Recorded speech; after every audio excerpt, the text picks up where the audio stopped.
Well, hello again to all the boys and girls out there in YouTube land watching Georgia Beer Reviews. Back at you today with another one. What I'm looking at is a beer from Smuttynose Brewing Company. They are out of Hampton, New Hampshire.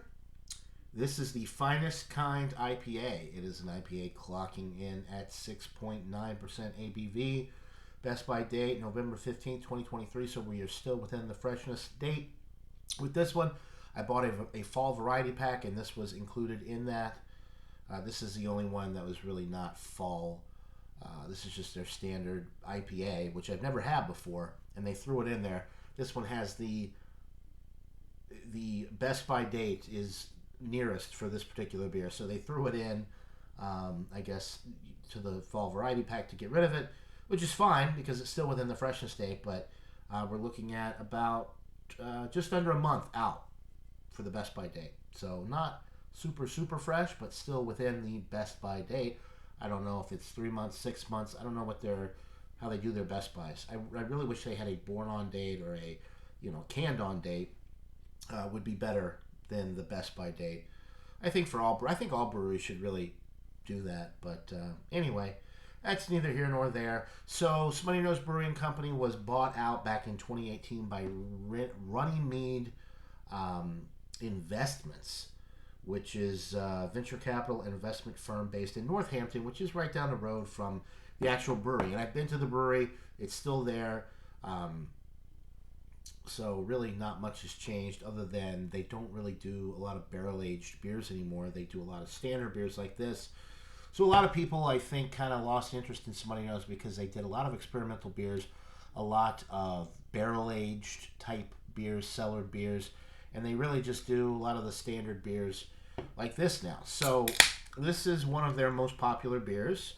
You see this one everywhere around here. It's on draft at a lot of restaurants. This and the Brown Dog, which is an American, I think it's an Old Brown Dog, which is a American brown ale. I think that's actually their #1 seller. But this one is probably a close second, and I've never had it, so I'm pretty excited to try it.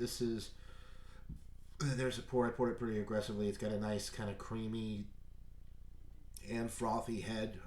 Looks creamy and frothy all at the same time. The appearance is a nice golden color. It looks darker on camera because of the lighting in here, but it's a pretty nice golden color. A few streaming bubbles going up the glass. It is clear. Don't see any sediment or anything floating around in the glass. The aroma, kind of as I expected, more along the lines of a West Coast.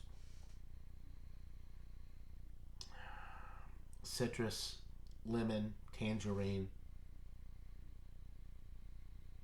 Slight resinous type quality. Slightly malty as well. A little bit of the white bread crust type of thing going on. It's definitely got some bready note. Bready aromas.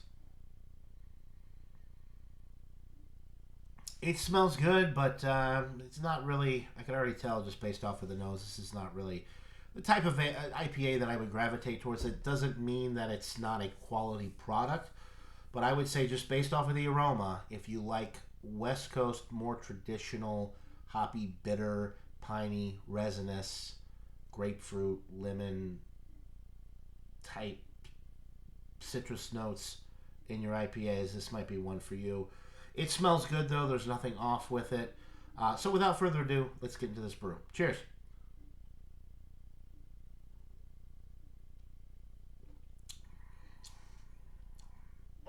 Oh wow, and it's actually more malty on the palate, which is actually nice because I don't care for all of the like super bitter and piney and resinous type of notes. So, and it could just be a little bit more malty because it's less than a month out from its best by date. So if it was super fresh, I might not be picking up on all the malt. It might be a little bit more hoppy, a little bit more bitter, but it's kind of had time to mellow out maybe. Hard to say for sure. It is enjoyable. It's pretty standard though. If you're gonna go West Coast, you're gonna go palate wrecker, you're gonna go like really hoppy, in your face type of product, go with the Lagunitas IPA or the Hop Stupid or the Green Flash. This is kind of like a watered down version of any of those three beers. And I feel like it's a little more malty because the hops have faded. It's still within the freshness state, so we'll give it a review based on that. But I feel like if this was super fresh, it'd probably be a little bit better with the hops. Because the hops have, I mean, they're there, and there's a nice moderate bitterness with this, but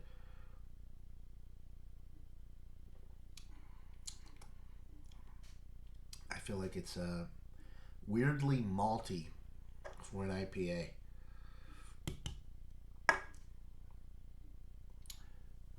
Little caramel, white bread crust.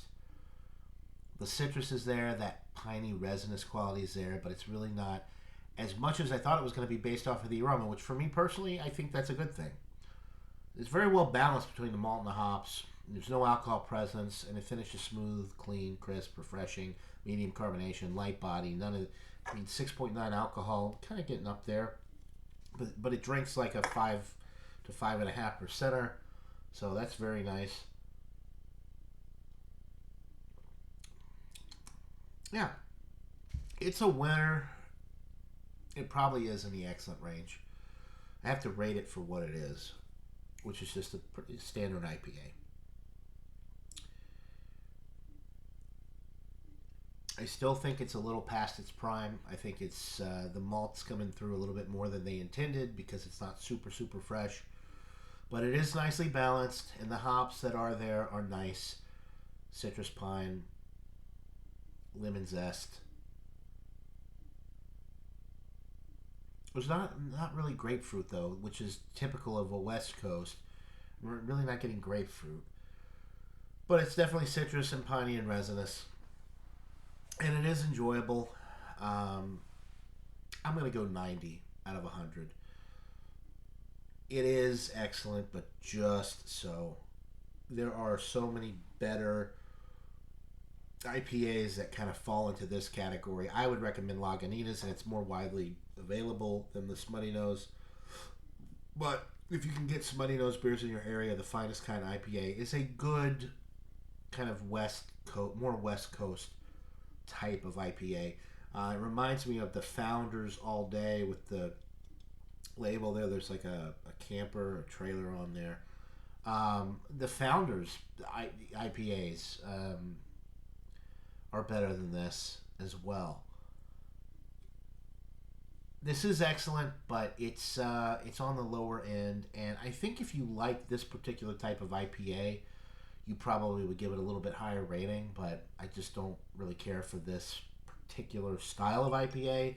I like a little bit more juicy, tropical fruit, tangerine citrus, that type of thing, and this doesn't have any of that. It's piney, resinous, lemon citrus, and it's definitely more bitter, moderately bitter. But it is an excellent IPA. It's very well balanced. The alcohol's masked well for what it is. I think they accomplished what they were trying to go for. I think if this was super fresh, it'd probably be a 92 or 93 for me, but it's still not something that I would buy again. It's just not my particular cup of tea, personal preference-wise, but an excellent beer nonetheless. So 90 out of 100 for the Finestkind IPA from Smuttynose Brewing Company out of Hampton, New Hampshire. Buy it, try it, let me know what you guys think in the comments below. That'll do it for this beer review, guys. Hope you're all having a wonderful day, and until next time, everybody, cheers.